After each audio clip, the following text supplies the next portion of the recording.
آبک و اہل بیتک یا سیدی یا نور اللہ۔ محترم حاضرین، اللہ تعالیٰ نے قرآن مجید فرقان حمید میں ارشاد فرمایا وَأَمَّا الَّذِينَ آمَنُوا وَعَمِلُوا الصَّالِحَاتِ فَيُوَفِّيهِمْ أُجُورَهُمْ وَاللَّهُ لَا يُحِبُّ الظَّالِمِينَ۔ خالق کائنات نے ارشاد فرمایا، اور وہ لوگ جو ایمان لائے اور ایمان لانے کے بعد نیک اعمال کیے تو اللہ تعالیٰ انہیں ان کے اعمال کا پورا صلہ عطا فرمائے گا۔ واللہ لا يحب الظالمین، اور اللہ تعالیٰ ظلم کرنے والوں کو دوست نہیں رکھتا۔ ذالک نتلوہ علیک من الآیات والذکر الحکیم، اور فرمایا کہ یہ آیات ہیں اور یہ حکمت والی آیات ہیں جو ہم تمہیں سنا رہے ہیں۔ تو اللہ تعالیٰ کا جو کلام ہے قرآن مجید فرقان حمید، یہ ایسا کلام ہے جو حکمت و معرفت کا، حقیقت کا، شریعت کا لامحدود ایک خزانہ ہے۔ فرمایا یہ حکمت سے بھری، حکمت سے لبریز آیات ہیں جو ہم تمہیں پڑھ کر سنا رہے ہیں۔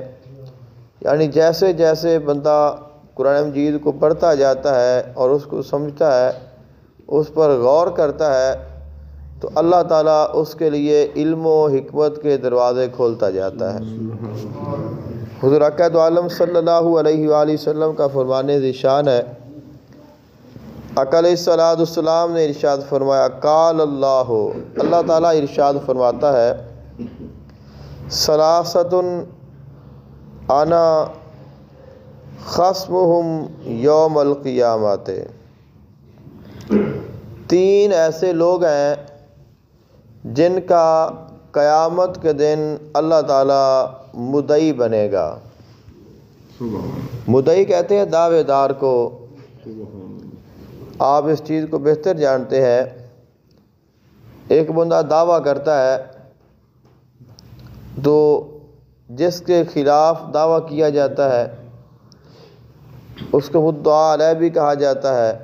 جو دعویٰ کرنے والا ہوتا ہے وہ مدعی ہوتا ہے، اور کوئی بھی کیس ہے وہ مدعی پر منحصر ہوتا ہے۔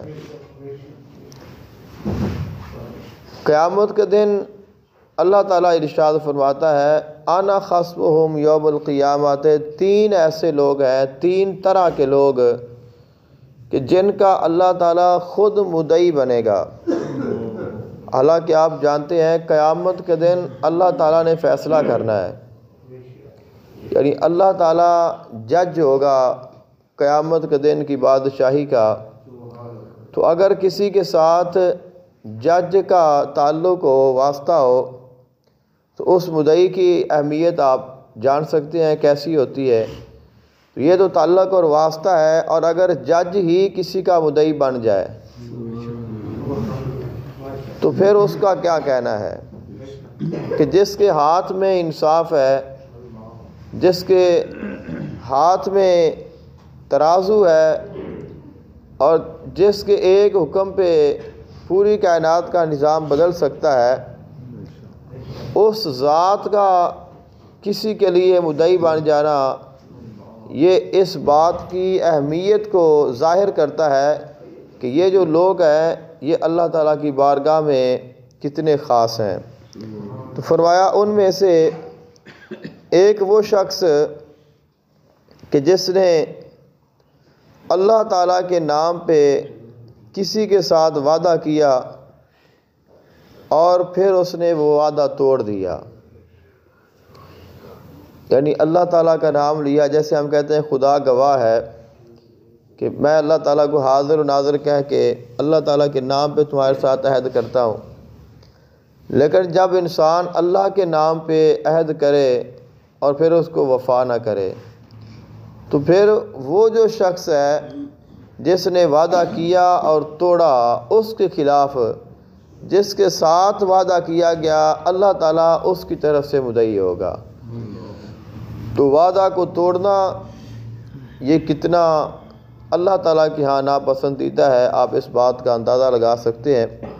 حضور آقا علیہ السلام نے ارشاد فرمایا، دوسرا وہ شخص کہ جو آزاد تھا، کسی کا غلام نہیں تھا، کسی کا اس پر کوئی حق نہیں تھا، وہ اپنی زندگی گزار رہا تھا اور کسی شخص نے اس کو پکڑا، جیسے ہمارے ہاں سادہ لفظ میں ہے کہ اغوا کیا، اور اغوا کر کے پھر اس کو بیچ دیا۔ تو فرمایا ایسا شخص جس نے کسی آزاد کو پکڑا اور اس کو اغوا کر کے آگے بیچ دیا، تو وہ جسے اغوا کیا گیا اس کی طرف سے قیامت کے دن اللہ تعالیٰ خود مدعی ہوگا۔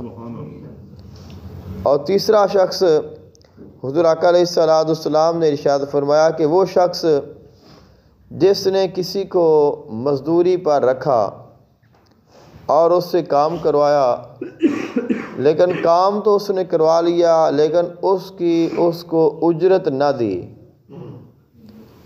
تو اللہ تعالیٰ قیامت کے دن اس شخص کی طرف سے بھی خود مدعی ہوگا۔ دعا ہے اللہ تعالیٰ عمل کی توفیق عطا فرمائے۔